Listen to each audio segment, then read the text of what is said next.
The Legend of Zelda Tears of the Kingdom has decent bosses. Take that, Breath of the Wild. Today, we'll be ranking every boss in Tears of the Kingdom. God damn it, a bunch of people beat me to it. Twice. You know what? Just because someone made the same videos I was planning on making isn't gonna stop me. I'm sure opinions will be different, and I really want to make this video. So, for the 10 people who do watch this, please don't accuse me of stealing ideas. I swear I came up with these, but didn't have the time to make them a week after the game came out. Alright, let's go over our bosses. If a boss has multiple variants that are similar, they'll be grouped together, such as stone and rare taluses, but major differences will put them in separate categories, such as Gleeoks and King Gleeoks. Alright, let's begin. Alright, we have 22 different bosses to rank, and I really couldn't think of one that was the obvious worst. There are a few up for the prize, but I think Mucktorok is the worst. This fight is a slow, tedious grind fest where you don't do anything other than shoot the sludge shark with a splash fruit, shoot the Mucktorok, and then to stun it, and then wail on it until it's dead. Repeat it 5 times and you finish the fight. The second phase is even worse, because now the arena is covered in sludge, so now it takes forever to move anywhere. It's not even hard, since Mucktorok rarely attacks, and when he does, it's extremely slow. The Mucktorok's design is also stupid. He looks like Disney's next Mucktorok plush, than an intimidating demon who wants to murder you. At least the sludge shark is pretty awesome looking, but that should have been the boss, not the weird octopus. One more thing that also seals him in last is he doesn't have a unique drop in refights. Next is the Hinox. Visually intimidating and dangerous, but he's super easy. His attacks are extremely slow and predictable, and I've never gotten hit by one. He is also way too easy to stun lock. You just shoot him in the eye, run up to him and slash his feet, run away, and repeat. This boss was really just too easy and predictable to be any higher. This one really pains me to put this low, but Drug Lord Yunobo is not really a good boss fight, if you can even call it that. It's literally just a Mario boss fight where you hit him 3 times and then his mask breaks. The fight itself is trash, but the fact that Yunobo is canonically a drug kingpin in this game is way too funny to me. Not much more to say, it's just kind of funny. The Stone Talus is way too easy. Seriously, just ascend through it, then wail on it or use Gibdo bone arrows. By the way, Gibdo bones are possibly the best arrowhead in terms of damage, since they're cheap and powerful. Honestly, I can't say much more. They're so easy, and all that changes between their forms are health. It's kind of funny that talus hearts are the best weapon used against taluses, though. The best part of the Molduga is the theme music. Fight me. I also tried playing on my violin, and yeah. What was I talking about? Oh, right. Moldugas pose a bit more of a threat than they did in Breath of the Wild, but only because we don't have unlimited bombs. They still can't hit you if you're on solid ground, and time bombs are way too good against them. At least you have to get creative to fight them, rather than just remote bombing them. I kind of wish they could attack you on ground, like a leaping attack, to make them a lot more interesting. Can we talk about how Link just casually rips the jaw from Molduga and sticks it to his sword like it's normal? I honestly can't remember anything about the Sludge Like. I remember it being really annoying and boring because the sludge sucks in combat. I feel like all it does is slow down combat to a halt. The sludge balls deal way too much damage for being this quest's mini-boss, and it's just not that fun of a fight. Ugh, his body's really gross.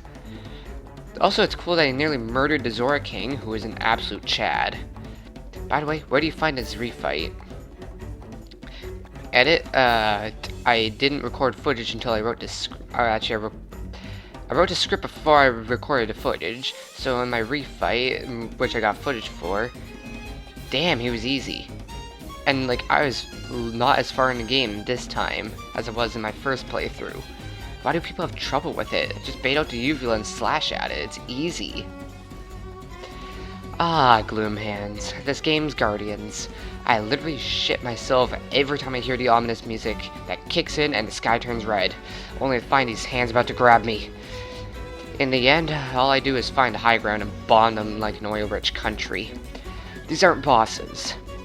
They're just way better than the boss they spawn, Phantom Ganon. Phantom Ganon attacks so slowly you can easily move out of the attack's way, and he's super vulnerable afterwards. The hard part is the weird timing they have. I always find that he telegraphs way too much since his sword swing is so quick that it's hard to flurry rush. He just kind of holds the sword there for like 10 seconds, and then like instantly slashes. The spin always gets me, and the gloom on the floor makes him a pain to fight for anything that isn't a spear. It's a fine fight, but a pretty big downgrade from the gloom hands, and he's just really annoying to fight after a while. But you never forget the first time he appears and scares the living shit out of you. I also kind of wish he looked a bit more like the old Phantom Ganon.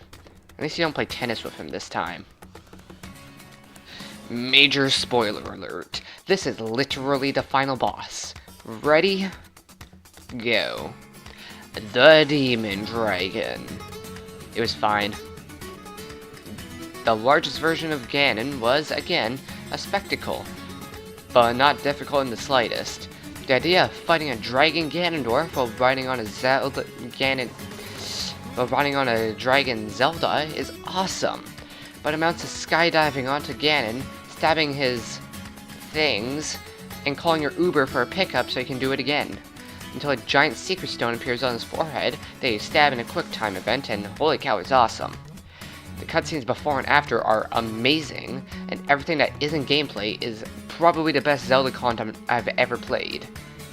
That's not saying much considering I've played 5 Zelda games, but The gameplay is sadly way too simple and easy, as Ganon barely makes an attempt to kill you, but that's besides the point. It's basically the best cutscene in the game, and way better than Dark Beast Ganon. Which I know is a pretty low bar to clear, but still. The Frox is the new boss of the depths, and he's fine. He's a bit more difficult than the other overworld bosses, but he's not really hard. Kinda wish he was a Dodongo, by the way, since eating bombs is kind of their whole thing. All you have to do to beat this fat Kermit is shoot him in the mouth, or throw an organic bomb at him, and smash his ore deposits. I still think these would fit better as Dodongos. Also, these guys got better legs than LeBron James. He's my pick for MVP next basketball season. The Battle Talus is just Stone Talus, but with an upgrade. The Bokoblins barely make it harder, since you can still very easily ascend up to the weak point and kill the Talus. It's still fun to board and kill the Bokoblins. Also, using Muddle Blood to piss off the Talus is so funny, since it just yeets the stupid Bokoblins off. It's a fun fight, but not one that's particularly difficult. Marbled Gohma looks so awesome, but his fight was kinda meh. I think the Sage recharges really hold this fight back, as you can only damage Gohma with Yunobo, and you could easily not have him charged up when Gohma uses his bombs, which you need Yunobo to get rid of. Aiming Yunobo is also very wonky, and it feels like he never hits. Still though, it's pretty fun to basically go bowling to murder a giant drugged rock spider. Design is also pretty awesome. The Buncho Phantom Ganons fight is, in concept, a really boring boss, since you just refight a boss, but it's 5 at the same time in 2 waves. But everything surrounding the fight is some of the best stuff in any game I've played. This section really builds up Ganon as a threat, as he taunts you with the restored Sanctum and Phantom Zelda. Not only do you get sent on a wild goose chase before this, but once you finally get to the Sanctum, Ganon reveals that the Zelda that's been spotted around Hyrule was merely a puppet, and proceeds to summon an army of Phantoms to kill Link. After a pretty difficult fight, especially when one Ganon decides to play Splatoon with Gloom halfway through, we kill them all, and Ganon tries a last-ditch attempt to kill Link, but fails thanks to her fellow sages.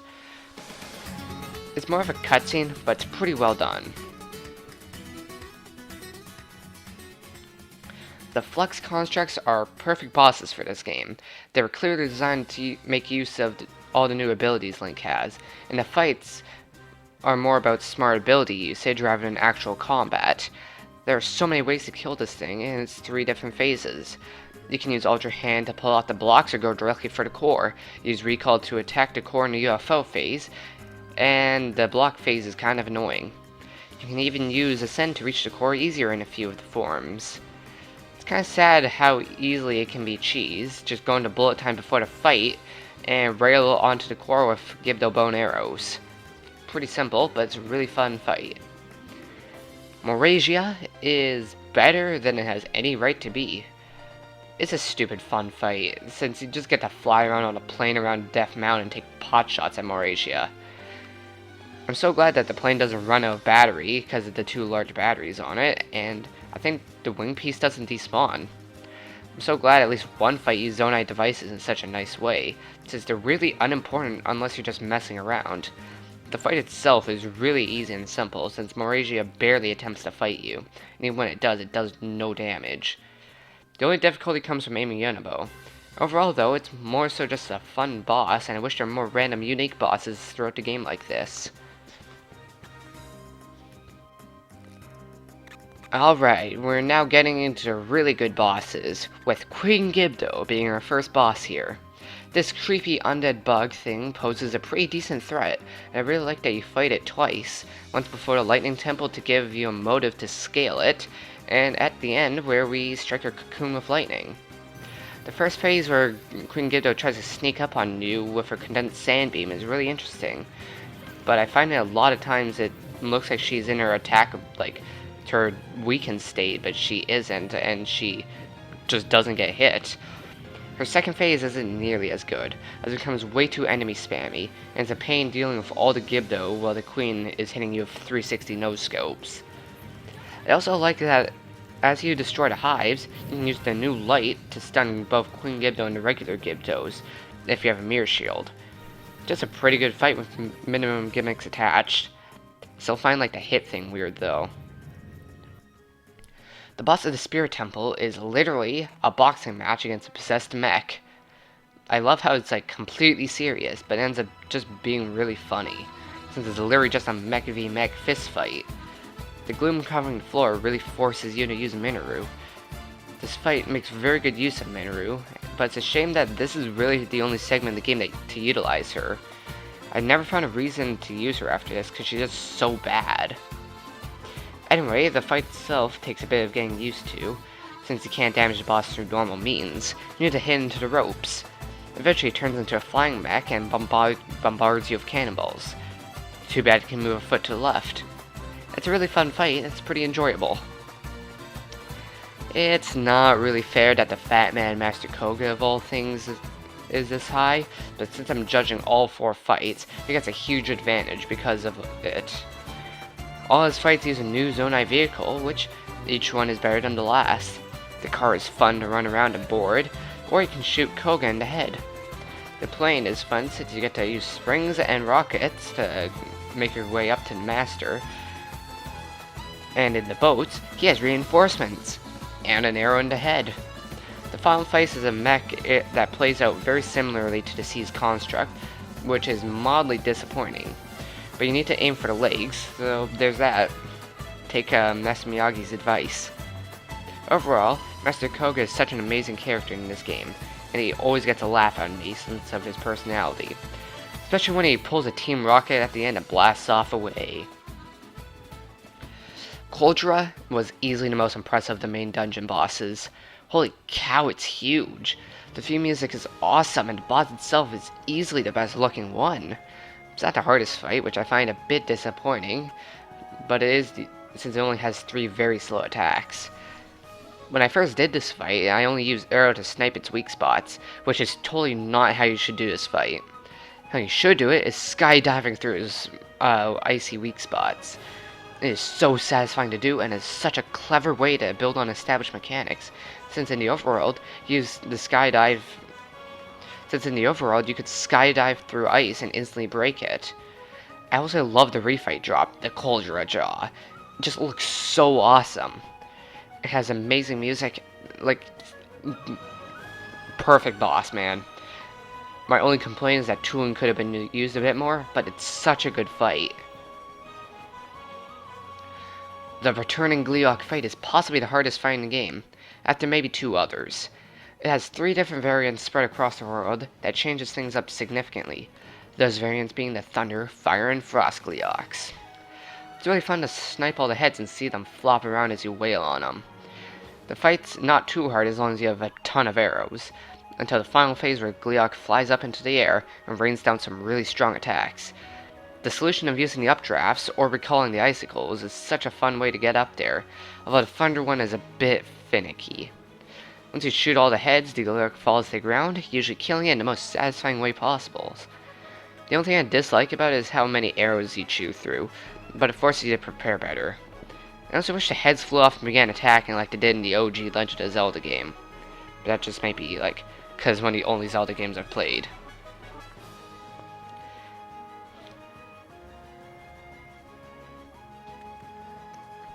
While the Lynels aren't technically a boss, are you really gonna argue that when they're one of the hardest enemies in the game? Anyways, I love how dynamic this fight is, how you're constantly having to dodge and parry the Lynel's attacks, and it's just so satisfying to me. I also love the new horn designs, since they look so much better than the boring horns of the old game. The Silver Lynel's mace horn looks like something so deadly it should never be used as a weapon because of how brutal it is. And Saber Horn just looks awesome fused to a weapon. What's there not to love? I only have two gripes with this fight. One, they don't carry their special Lynel weapons, having traded them for crappy normal weapons. At least these weapons should have been undecayed, right? That would have been pretty interesting. And second is they're the exact same as they were in Breath of the Wild with only one new attack, so I found them to be extremely easy, since I may have made Lynels grow extinct in the first game. The new attack is also highly telegraphed and predictable, making it barely a threat. Overall, I love these fights so much that they earned the number 3 spot. The King Gleeok is really hard. Harder than me after your... They're a combination of all 3 Gleeoks, making them extremely deadly. They can also take away half your health bar in one hit. There are also only 4 King Gleeoks in the game, and they're all really hard to get to. This makes them really feel special, since there's so few of them and such a pain to get to. They function the same as normal Gleeoks, but with all 3 elements at once. This isn't a huge deal until the final phase, where they fly extremely high into the air and rain so much shit on you that it's almost impossible to get up and shoot them. I kind of have an issue with this since you need to ride these attacks to get up to the dragon, but you are constantly hit on the way up, making it really hard to get high enough. Once you finally kill this beast, it sadly doesn't have a unique drop, with one of each horn, some wings, and the Gleeok guts. I wish there was like a special drop, maybe like a King Gleeok spike that had all 3 elements in one, but couldn't be collected like normal items, like talus hearts. I don't know, I think it would have been cool, but it's such a good fight. It's also more of an arrow drain, so make sure you bring enough, unlike me when I record this footage. Alright, if any of you have been in the game, you know which boss is next. Major spoiler alert! Ganon. I mean, it's effing Ganondorf, the main threat of the game that has been built up as the most threatening and intimidating Ganon in the series. This incarnation is an absolute tank, and he's really hard to beat, even with the Master Sword. You can feel the raw power inside this man. Fighting Ganon is no easy task either, since he almost acts like a faster, stronger, and better version of you. His attacks are both slow and fast, where they strike near instantly after a pretty long force swing. His first phase is relatively simple, since it's just a 1v1 against Ganon, parrying and dodging each other's attacks.